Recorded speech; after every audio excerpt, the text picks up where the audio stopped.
गंजाम जिला अंतर्गत रंगेलुंडा ब्लॉक अधीनस्थ राळब ग्राम षंढेश्वर महादेव तथा महुरी राजा द्वारा मान्यता प्राप्त अष्टशंभु श्री श्री षंढेश्वर महादेव पाखरे महाशिवरात्रि उपलक्षे बहु भक्तों समागम होगा सह देवाधिदेव महादेव भक्त मानकु दर्शन देथिले। एथिसहित भक्त मानक कहवा अनुसार तांको मनस्कामना पूर्ण मध्य करी तांको मनवांछित फल मध्य षंढेश्वर महादेव प्रदान करिथांती। बहु दूर दूरांतरु भक्त मानक सुଅ छुटिथिबा देखिबाक मिलिथिला।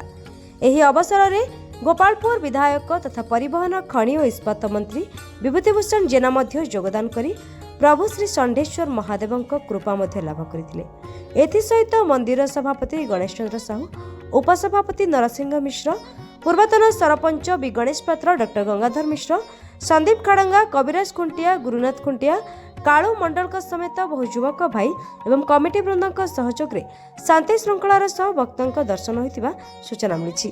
एही परिप्रेक्षी में ग्रामवासी एवं मंदिर कमिटी पक्षर एक रामायण नाटक आयोजन करा। पंडित डॉक्टर गंगाधर मिश्र कपाल विपुषबिंदु वर्ध पद्मासनातं भुजगबलहारं भस्वभृंगमीतं हिरण्य परशुपाणि चंद्रमौलियर्तिनेत्रं हृदय कमल मध्ये संततं चिंतयामि। महादेव श्री अकर्म कर्मदायक अभीष्ट फलदायक महामृत्युंजय सदाशिव षंढेश्वर अभय चरणारविंद सन्निधौ ए राळब ग्रामर षंढेश्वर महादेव पीठरे महाआडंबरे महाशिवरात्र फाल्गुन मास कृष्ण पक्ष चतुर्दशी तिथि पालन करा जाउथि।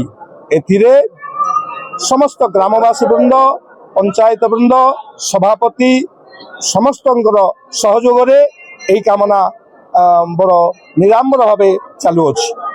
यह हूँ महुरी राजा राज प्रतिष्ठा अष्टशंभु षंढेश्वर पीठरे परिगणित होती।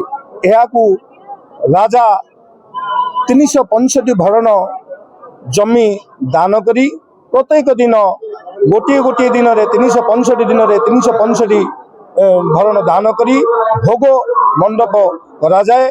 तत्सहित एठारे शिवरात्र उत्सव आउ शिव पार्वती विवाह मध्य महाआडंबर पालन करा जाए। रंगीपुर ग्रामवासी कम्युनिटी पार्क मान पक्ष कह गले खरा को दृष्टि रखी पणा पानी व्यवस्था करा जायछि। तत्सहित प्रसादर व्यवस्था करा जायछि।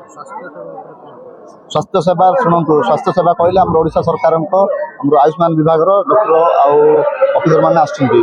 ता सहित अग्निशम विभाग अच्छी सहित ओडिशा सरकार पुलिस विभाग अशोक कुमार दास मो बरहमपुर आसी गिरी रोड रो बस एठिकी मो 15-20 वर्ष है सब समय आसे प्रत्येक शिवरात्रि रे आउ इवन सोमवार रे चतुर्दशी रे मध्य एठिकी ये करू आसी प्रभुंकर दर्शन कर जाऊ।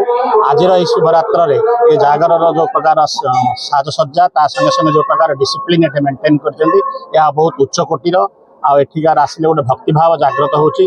मंदिर में लक्षाधिक हजार हजार लोकर गहली चहली मध्य परिवेश अति सुंदर रूपे नीट एंड क्लीन रखिंट।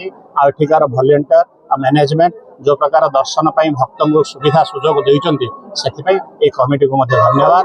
आई भक्तिर मनोभाव समस्त मन में परिप्रकाश हो, अधिक लोक ये आसतु, ये आध्यात्मिक परिवेश ये सृष्टि हो, यह ही प्रभु देवाधिदेव महादेव पाखे कामना। मंदिर को आज को प्राय 20 वर्ष है आसुचु। वर्तमान बहुत भल ये लगुच नहीं बहुत पार्थक्य वर्तमान बहुत डिसिप्लिन अच्छी सुरखुरी लोक देखिपुं दर्शन बड़ सुविधा हो। जनसाधारण टी अधिक आसतु अधिक गहली हूँ किंतु ये जो प्रकार सुरखुरी चली लोक अनुभव कर। मो ना गणेश चंद्र साहू ये षंढेश्वर ये कमिटी गोटे मेम्बर मु शिवरात्र बहुत लोग आसुच्चंदी समस्त मनस्कामना पूर्ण होचे समस्ते आसुच्चंदी। ब्यूरो रिपोर्ट गंजाम समाचार।